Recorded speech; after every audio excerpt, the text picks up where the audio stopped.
What's up guys, Shibu with the one for an I, and we are back once again dito sa isa na namang match breakdown, no? For the match between Team Secret versus Omega Esports na naganap this day 1 ng Wild Rift Icon Series PH Preseason. Again, the Wild Rift Icon Series PH Preseason has been an amazing day of great games, no? Pero among all games, feeling ko isa ito. Meron pa tayong i-breakdown na isa pang laban sa mga magagandang laban na ang daming kapupulutan. And of course, take note na ito lang rin yung tanging series sa lahat ng mga best of 5s na umabot ng game number 5. Kaya naman, ang dami nating pwedeng matutunan dito, no? So again, this is a match breakdown.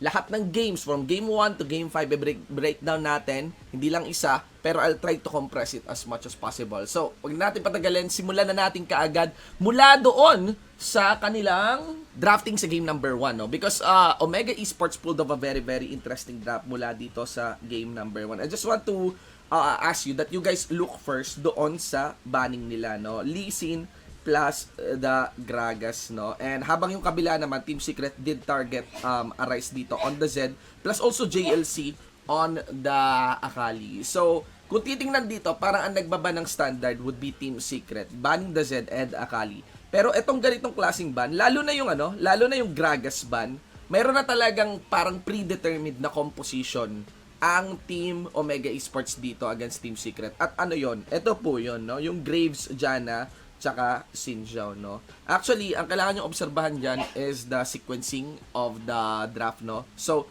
getting ban on the Akali, nag-Fiora si JLC dito. Of course, obviously, sasagutin niya ng Camille. Tapos, no, nakaban yung Lee Sin, they're gonna be choosing the next best jungler for competitive, which is the Wukong or Bai.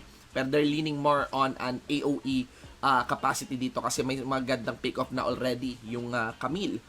But, the thing here is that sa sorpresa ng Team Secret, may Sinjao na lumabas. And actually, Omega is hoping na magre-react sila doon sa Sinjao, no? But they didn't. Actually, makikita mo na ang pinili kaagad right after the Sinjao and Orianna pick was Yasuo and Corki. Both are quite vulnerable, honestly, doon sa Sinjao. Pero ito yung kanilang panggulat, mga tol, which is nung pinili na nga yung Graves tsaka Janna. Normally, mga kaibigan, ay hindi basta-basta nag-Graves si Timelapse. Ngayon nga lang natin nakita yan eh. Pero on the decline ng Miss Fortune, pinili nila yung Graves tsaka Janna. Pero to simplify everything, kaya nila ni-roll itong ganitong klaseng composition. Kasi pagdating sa early game and mid game, ang ganda ng composition na to. Sinjao, Graves, and Janna. Even at level 1, you wouldn't dare getting close to that composition. Mazipir ka lang, matornado ka lang, madikitan ka lang ng Sinjao. Anything, lalo na kung may red buff, it's very dangerous to you already. So that's the draft for game number 1. Dito sa start ng game, kita mo kaagad na may magandang plano yung Omega Esports, no, against Team Secret. The idea here is to actually have the bottom duo, yung duo mapunta sa mid, and actually assist the Sinjao in taking the red of the Wukong, 'di ba? Again, like I said, level 1, hindi mo pwedeng dikitan kahit anong mangyari. Etong Janna, Graves, and Sinjao na trio. And ang rotation nila will be something like this, no? They're gonna be moving after the red, tutungo sila papunta dito sa Scuttler, no? River side ng Wukong. Alam na nila na ang Wukong nandito sa may blue side ng jungle, no? So, ang gagawin nila, they would have this duo actually go here. And again, try to spot out the Wukong. Bandang 1 minute, no? Bandang 1 minute mark, magsisimula na mag-rotate yung Sinjao, Graves, and Janna patungo dun sa Scuttler. The idea, again, is, of course, pagtulungan yung Wukong and i-deny siya ng kanyang Scuttler. Siyempre, ginawa din naman ni Trevor doon is to actually deny the Krugs, no? So, kita nyo ngayon sa minimap, obserbahan yung mabuti. Makikita nyo dyan that they are now moving towards doon sa Wukong. And they're even trying to actually target the Wukong there. Tingnan nyo, diba? Umaangat sila doon sa Wukong. 125, lumabas na yung Scuttler. Kukunin na nila yung Scuttler dito. And what they will do is, again, get the other Scuttler sa may bandang taas. Ang ginawa dito ni Trevor, alam niya nabasa niya yung play. He will also try to secure the Scuttler. Pero at susubukan din siyang tulungan sana ni Tatsuri, no? So sinubuk pumunta dito ni Tatsuri. So nakita nila, no, double Scuttler kaagad. Given na 'yon, matic na 'yon para dito sa Omega. Now guys, in theory, pag naka-double Scuttler ka, maganda na ang simula mo when it comes to the control of the jungle. So tingnan niya tayo Again, no, we have the duo in the mid lane, no? To make sure na kung ano man yung play na gagawin ni Trevor, makaka-respond. Hindi lang actually isa, kundi dalawa. Ang sacrifice dito is that si Arise mag-stay dito sa may bottom lane side, 'di ba?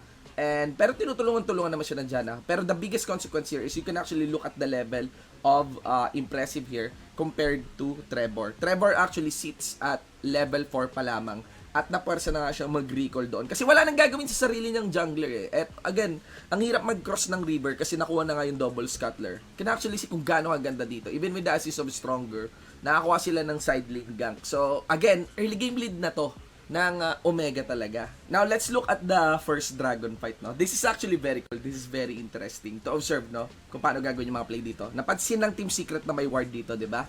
So, they have an idea na dito sa may brush part na to, sa may bandang baba, may nagtatago na dyan. Lalo pa, 6 seconds na yung Drake, no? They don't see it. They don't see it. Pero the way Team Secret moves here, they know na may tao na dito, di ba? And, yan, Howling Gale lumabas. So, they put up the ward.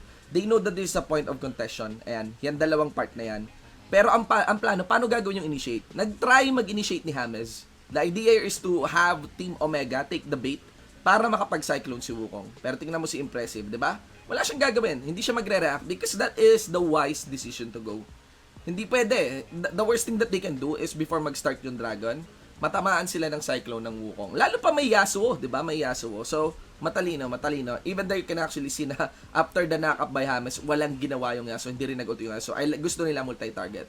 With that, na-burn na rin yung initiate ng Alistar, they can actually start on this Drake. Kahit pa paano that small window, willing na sila i-take yon. Sinubukan sila lapitan dito Pero of course, kita mo yung strength ng Graves talaga dito. Very capable of dueling. Lalapit yung Graves sa taas, and nag-cyclone yung Wukong. Kinombo sila, pero that leaves for them on actually cleaning up the Drake.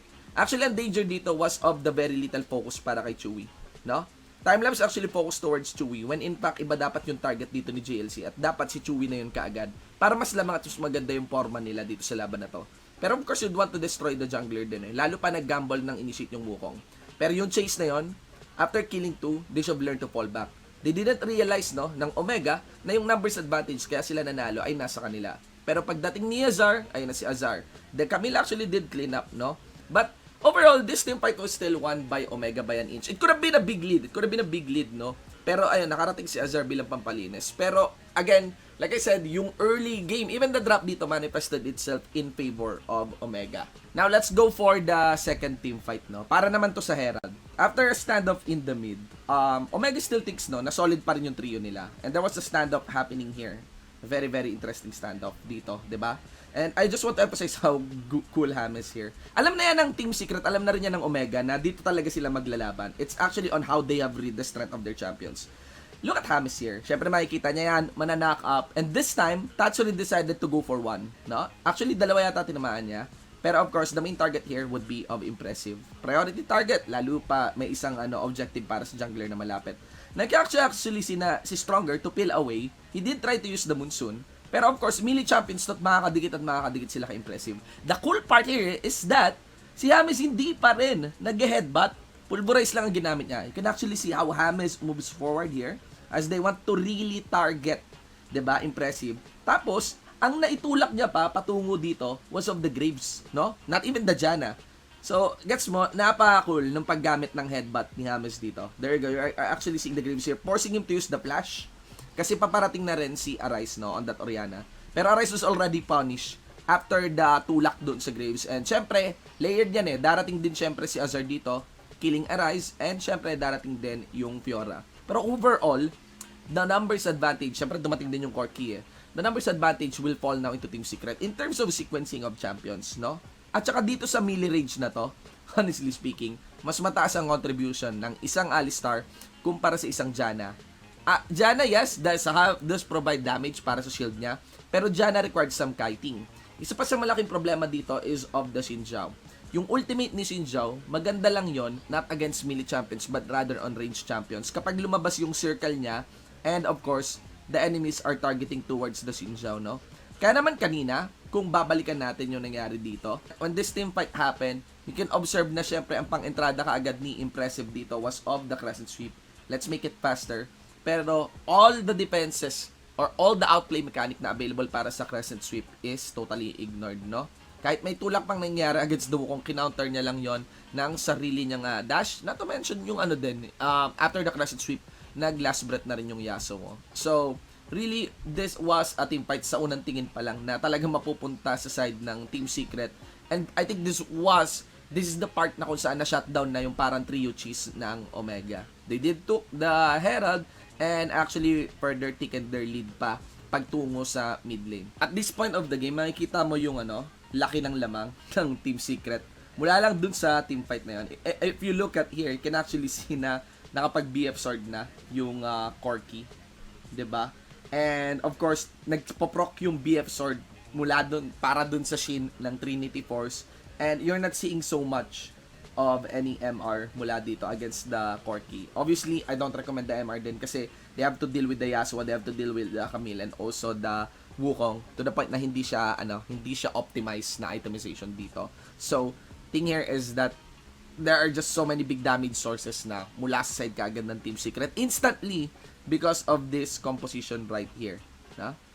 Plus, I just want to emphasize also, mabababa pa yung damage dito ni Ares kasi nag-start siya with the Archangel staff. And the thing here is that that is leaning towards a more... And the thing here is that yung item na yun, it's leaning towards utilization tsaka defensive playstyle. It's less aggressive than the recently nerf Liandry's or kung meron man gusto mag-gamble siguro na mag-Ludens.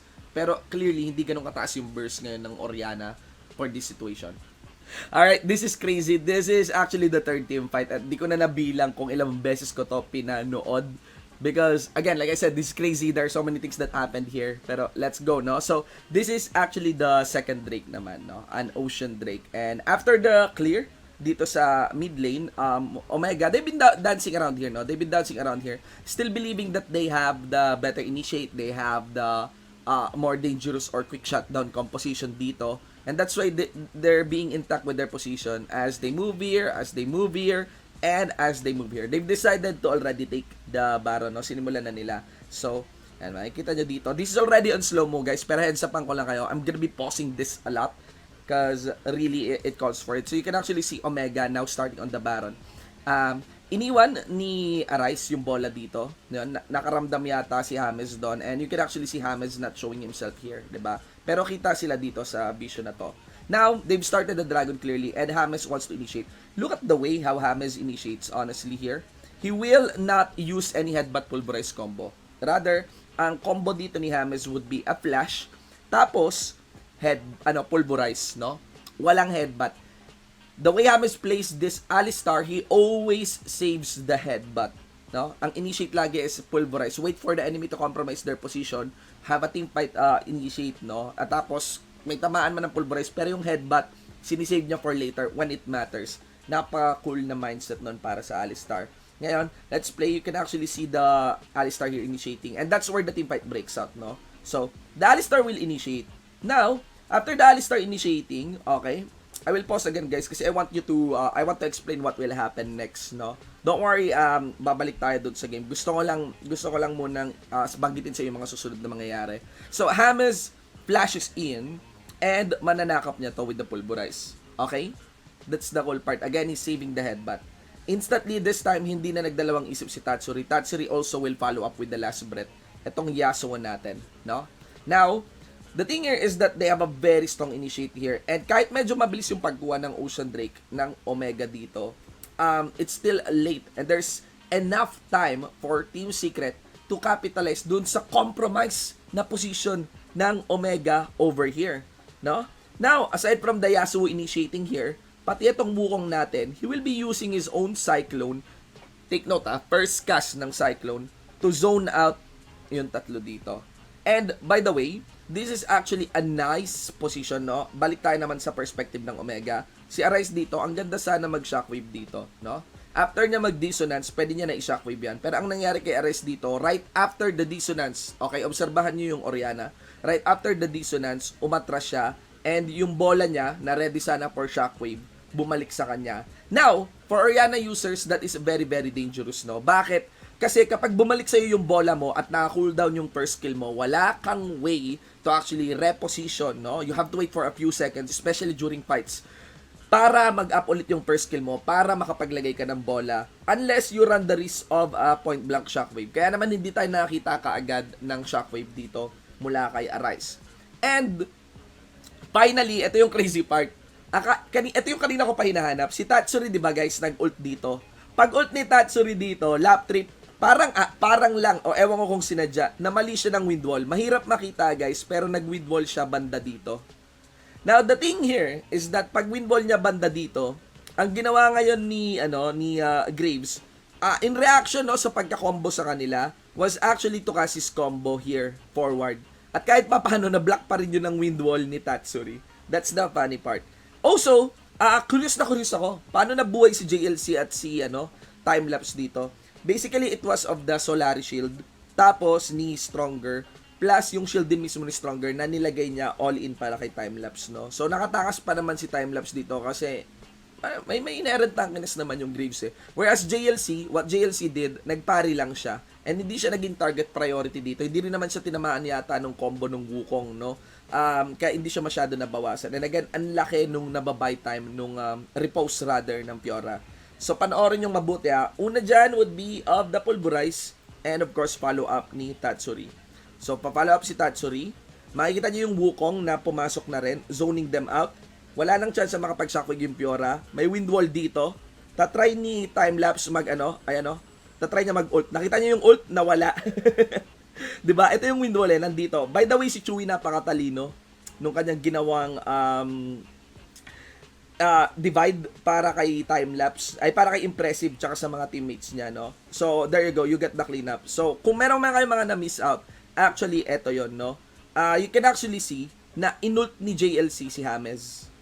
Inult ni JLC si James. Right after mag-ultimate ni James dito. Yes, may damage reduction yung Alistar, pero yung vital spot sa 4 na point na yan, yun yung magandang pambanat mo sa Alistar actually because that is true damage. Kaso nga, si James, sinisave lagi yung kanyang headbutt. At ang nangyari dito, si JLC na kanina full life, natulak pabalik dito sa Dragon Pit. Also want to emphasize na pagdating ni Azar, diniretso niya kaagad si Impressive. Okay? All in para dito sa Xinjiao na nahiwalay na sa mga teammates niya. Dito yung teammates niya eh. 'Di ba? And what happens here is you'd have to observe Impressive. He did try his best, no? Na makabanat pa, honestly. No? Makuha man lang yung Dragon. And actually, he was short by just 150 health. He did his best bago pa siya mamatay. Masikinong smite. It was a good attempt by Impressive. Pero talagang masyado nang lamang dito yung Team Secret para makakuha ng magandang smite din si Impressive. Not to mention, itong tatlo, nazo-zone out ni Tatsuri. ba? Diba? And dapat patay na si Tatsuri dyan. Kaso alam natin that when you initiate here, you can easily flash here. At meron pang barrier yung Yasuo natin. So, observe what will happen on the next moment ulit ng laban na to. So, mamamatay si Impressive. Actually, buhay pa ng konti. Ayan, nakapag-smite siya. 159. At na last hit yan ni Chewie. Can actually see also yung pag-flash out din ng Yasuo after the barrier. Kahit sinubukan siyang izinit ni Stronger. And yeah, that's it. That's a team fight already wonder. Again, makikita mo dito na nakuha nila yung Drake. Napatay pa nila si Impressive. But of course, given na up lahat ng summoner spells, up lahat ng mga ults ng mga players natin dito, isa lang naman talaga yung namatay, pero ang dami nangyari sa team fight na to. This is a very chunky team fight. One thing is for sure though, no? Team fight wise, napaka-capable na ng Team Secret at this point of the game. And yeah, from there makikita mo that they're gonna be, again guys tulak lang yon, pero you can actually see how Team Secret capitalized that lead, no? Again, isa nga lang namatay, nakuha lang nila yung Drake, pero makikita mo they have a very nice and clear push na nagawa sa mid lane, lalo pa nakuha nila yung Herald kanina. Also, I just want to emphasize na at this point of the game, guys, ang taba ng Team Secret in terms of damage. Damage naman, no? They now have 2 Infinity Edge para sa mga players nila. One in Chewie, and kung di ako nagkakamali, isa pa yata kay Tatsuri, no? So, very deadly. All of that further taken pa nung Black Cleaver dito ni Trevor. Can actually see how they double down on the damage. Kasi they know that they can overwhelm itong ganitong klaseng lineup ng Team Omega, no, with damage. Again, wala dyang parang obvious na tank, 'di ba? And like I said, yung Crescent Sweep ng Xinjiao, hindi na yun gumagana for these melee champions ng Team Secret. Ito, I'm glad, no? This is the 4th team fight and I'm very glad na there's not much that entails here, no? Actually, ito lang yun, kung ikaw ay Team Omega, no? Tas nakita mo na yung nag-tab ka, tas nakita mo na yung item ng Team Secret. Sa totoo lang, alam mo nang dehado na kayo. Alam nyo na given your composition, given the damage na pwedeng ibuga and utilities ng Team Secret, lalo pa may Alistar din sila. Alam mo nang team fight wise, lamang na ang Team Secret dito. Even Omega knows it. So, the higher the risk, no, guys, or the higher the strength of the enemy is, the higher the lead that they have. Habang malaki pa yung mapa, habang pwede ka pa gumalaw-galaw sa bahaging to ng mapa, actually, the higher the gamble or risk that you should take. Mukha lang, parang tapon, or ang risky, ng pagpasok ng Team Omega dito para simulan ang Baron. And yes, it is. It is very risky. Pero para sa akin, it is a well-informed risk and a gamble that is good to take. You know why? Here's the thing, no? The signal here is nakita nila si Tatsuri, yung Yasuo sa baba. And they have to utilize any lead that they can, no? And that would be of the Fiora having teleport habang si Tatsuri na nasa baba walang teleport. So that's the thing. They started the Baron. Pero hindi ibig sabihin, guys, no? Ang advantage lang nila dito ay mauuna sila sa Baron, pero hindi ibig sabihin hindi sila maaabutan. Alam din 'yon ng Omega. They just tried taking the gamble. If can they clear the Baron quicker than Team Secret can effectively respond. At least may ma-save silang isang Baron man lang or dalawang champion siguro may Baron dito. I think that's the plan of Omega Esports here. So, hindi ko na to i-slow down. Ipapakita ko lang sa inyo how this escalate, no? So, you can actually see there na naglalakad na si Tatsuri pataas knowing that Team Omega started the Baron. And there you go, there's the teleport of the Fiora. Again, yung call na yan is because they saw Tatsuri sa baba. Pero like I said, maabutan ngayong Omega dito. You can actually see how GLC tries to ISO 3 members, pero he gets punished. Lalo pa si Chewy na pa-capable manghabol using the Valkyrie. And yeah, that's it. With flashes already in and available pa para sa Team Secret, you can just chase down Omega Esports. And actually, that's the first ace of the game, guys, no? And laki ng lead na ng Team Secret dito. Omega knows this is already in the bag, no, ng Team Secret. And like I said, I don't blame that kind of gamble na kinuha ng Omega. So, losing that fight, Team Secret easily takes a Baron and still easily takes a lead in the game. So, yeah, actually after nun, nakakuha pa ng Mountain Drake din yung Team Secret. And still, with the Baron Enhanced Minion, they completed the push here. Nagamit din pala ni Ares yung shockwave niya kanina, trying to target Chewy pero hindi tumama. And yeah, tinapos na lang nila yung game. Alam na to ng Omega. Actually, if you observe how Omega fights this one, they know that they can just, siguro pagaday na lang yung stats nila. They actually went to fall back pero they know this is already over. And that's how Team Secret takes game number 1 against Omega. Now, ang gusto ko lang emphasize dito is the interesting part here is of the 1-3-1 strategy na in-employ ng Team Omega. That is 1-3-1 without doubt, no? Sa start ng game, magkasama yung Graves, yung Janna, tsaka yung Xin Zhao. And did it work? Yes, I think it worked, no? Doon sa early minutes ng game, I think, alam ko baka may magreklamo dito sa akin o hindi mo to sasabihin ko. Pero I think the strategy of the 1-3-1 is viable, no? Effective, I'm not so sure pa. Pero it is viable. I think it is viable to establish a lead simula sa mga unang minuto ng laro, no? Siguro good before 4 minutes. Lalo pa kung gusto mo talagang lamangan yung jungler ng kabila. Because that's what happened in this game, no? Nalamangan nila si Trevor. Pero again, by the 4-minute mark, kung saan teamfight ang mangyayari, kung marunong magbasa and this is such the design of Wildrift, kung marunong magbasa ng composition at lakas yung kalaban ninyo, then that 1-3-1 tactic can easily be shut down. Not to mention, champions that can pull off 1-3-1 tactics ay meron syempreng consequence at meron ding parang kapalit pagdating sa ibang phase ng game. Again, the Janna and Xin Zhao and also the Graves runs the risk of being shut down kapag hindi sila nakarating sa lead na gusto nilang makuha by the mid game. And as seen here in the graph, ayan ang kita nyo na guys kung ano yung pagbasa dito nila James doon sa 1-3-1 tactics. So at this point of the game, yung 1-3-1 siguro okay pa na. Like I said, Team Secret was playing very very careful here, no? Reactive lang against Team Omega.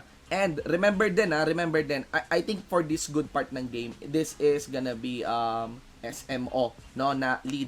Pero pagdating dito sa Drake na to, ayun, nakakalaban yung Team Secret. Tapos pagdating doon sa Herald Fight, iba na yung nangyari talaga. Talagang ano na yun, it was Team Secret lead na, no? So, like I said, 1-3-1 tactic it is viable. I think Omega was willing to gamble it and I think it's well informed. Pero Team Secret was able to have a good read on that, no? So, ang ganda.